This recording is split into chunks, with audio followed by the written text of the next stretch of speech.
I want to begin by congratulating everyone at Trinity on your 185th anniversary. It is a truly marvelous milestone. My parents left their first parish and came to Trinity Barry when I was 1 year old. It was my privilege to grow up at Trinity and to stay there until I was 19 years old.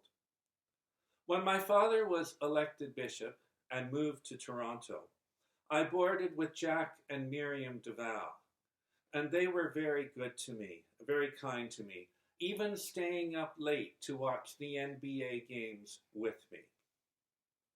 One of my first memories at Trinity came on the rectory at Collier Street. My father came home from synod. It was later in the afternoon. I was upstairs and I heard something about my father and a cannon.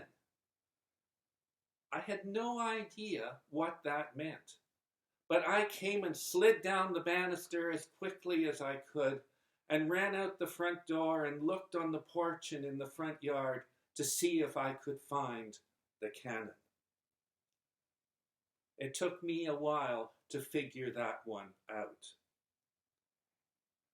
Years and years later, when I was named the Canon of St. James Cathedral, someone addressed me as Canon Read. I instinctively turned and looked to see if my father was there. My father was always very busy in parish life, and I have another fond memory from about the same time. I thought it would be just marvelous for us to have a quiet family day at home without all of the normal people that came to the rectory on a regular basis to see my father. So, an idea. I got the garden hose and I sprayed the front porch with lots of water, the same porch where I had looked for the cannon. And then, having got it very wet, I went and made a little sign. My little sign said, "Wet paint." The day was going really well, and everybody, my parents, were so surprised that no one, absolutely no one, came to the house. Nobody came and rang the front doorbell. The day was going so well until some man came and started banging on the kitchen window, giving my poor mother a real fright. He apologized profusely through the window and said that he had to see my dad, but that he did not want to step on the wet paint. My parents, in puzzlement, went and opened the front door, saw my sign, and laughed and laughed and laughed. They told me how my idea had worked very well, but that I was not ever to do it again. When the parish hall was being built, I was perhaps about 6 years old. My father took me up on the roof of the hall as it was being constructed. My mother never knew that I was up there at that age. I had to watch my footing very, very carefully because there were so many crosses of steel rebar everywhere, right across the entire roof. It was certainly built to last. And the view was pretty neat as well. I grew up in Cubs and Scouts, and of course, the junior choir. Most Sundays, we, the junior choristers, filled the front 2 rows of the choir stalls. And we also went and sang in other churches in Simcoe County and in seniors' homes as well. It was a really good time. It was during this time that the new prayer book was introduced. That was the book that replaced the old English prayer book. There was grumbling, always grumbling. As choristers, my father had us memorize the Sunday services, and Marge Sproul heard our memory work. I remembered that technique when the BAS came out, and my parish of Innisfil was the first one in the county to begin using that book. When my voice changed, I joined the platoon of servers. That was special. There were over 60 of us. I was so impressed that so many of the older servers came home from university so that they could take their turn serving. In my high school days, Trinity seemed to go through periods between caretakers, and so my little dog and I were given the job of going and locking up the church every night. One winter evening, we found 21 children hiding throughout the building. They were hiding everywhere, from up in the organ pipes in the church, to the storeroom over the kitchen in the parish hall, and there were even more kids hiding in the hall basement, in the lower hall, in the cupboards, and in those different Sunday school classrooms. 21 children. That was a record. At this time, I was also on the Barrie North Collegiate basketball team. Having keys meant that I could get into the parish hall. Many, many, many Saturday mornings found the North Vikings basketball team in the parish hall playing basketball. And that continued on through the morning until we were so hungry we had to go home to get something to eat.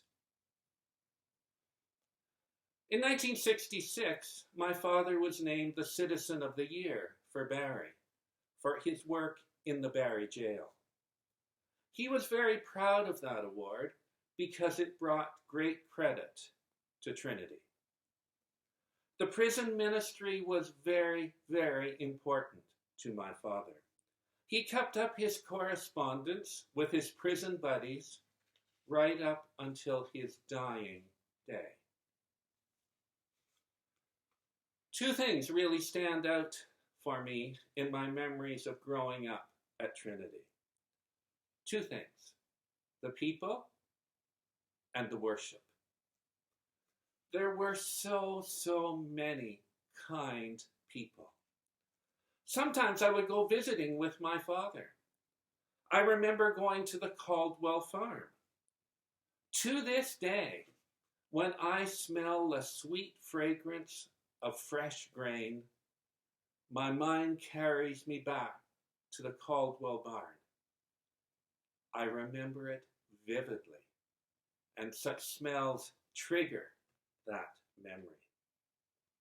Audrey Milligan managed to get me through my first 3 years of public school and taught my siblings piano as well. Mrs. Piggott made us cookies. Really, really good cookies.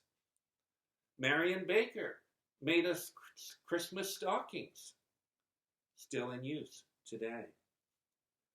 And Bob Mitchell toured us around his brand new high schools of Eastview and Twin Lakes. I remember a very happy time visiting the Owens' new home in Shanty Bay, and so much more. So many people came to the rectory for dinners before the Lenten speakers. My mother was always hosting dinners. Kay French made our wedding cake for what day we were married. So my first core memory, is of wonderful, wonderful, kind people. My experience of worship at Trinity was always dynamic. It was cutting edge. I didn't know that at the time. It was cutting edge. My father celebrated the Eucharist facing the people. We used the new Burgundy prayer book, and there was just a great variety of music. We sang the old hymns with great enthusiasm and a huge amount and variety of new music as well. We came to love the music of the medical mission sisters and sang hymns to popular tunes such as The Happy Wanderer. One time we hosted a music group from Argentina. I think, as I recall, they were called the Picaflores. They played with harps, and they brought down the house. In quiet times, my father found peace playing Bach on the wonderfully upgraded and restored organ at Trinity. During one special mission, perhaps when the Bishop of Coventry was there, I'm not for sure certain of that, but I think that could be. When the Bishop of Coventry was there, my father had pennants and streamers hanging all over the hill, running across to the parish hall, from tree to lamp post. There were streamers and pennants everywhere. It was all too much for one poor old soul who came to my father with great concern and said, "It looks like a service station." Well, my father was taken aback for just a moment, but I never forgot his answer. I quote, "That's a perfect description. It's what we are. We are a service center for the Lord. We come in to get tuned up, and we go out." Unquote. People and worship. When my father was consecrated bishop at St. James Cathedral in Toronto, the cathedral was packed, and half of the people present were Trinity Barry. The wardens presented my father with his episcopal ring. There is not another ring like it in the world. The second last thing my father did before he died was take that ring off his finger, put it into my hand, and close my fingers over it. His work was complete. His work in this world was done. It has been my honor and joy to wear that ring. And at times when I visit Trinity, people have been thrilled to see it and to touch it. It brings back such memories to me and also to them. Good times, good memories, great worship, and wonderfully kind people. When I did my divinity degree at Trinity College in Toronto, and periodically in the years that followed, people have asked me, what was my home parish? With great affection, I have always answered, Trinity Barry.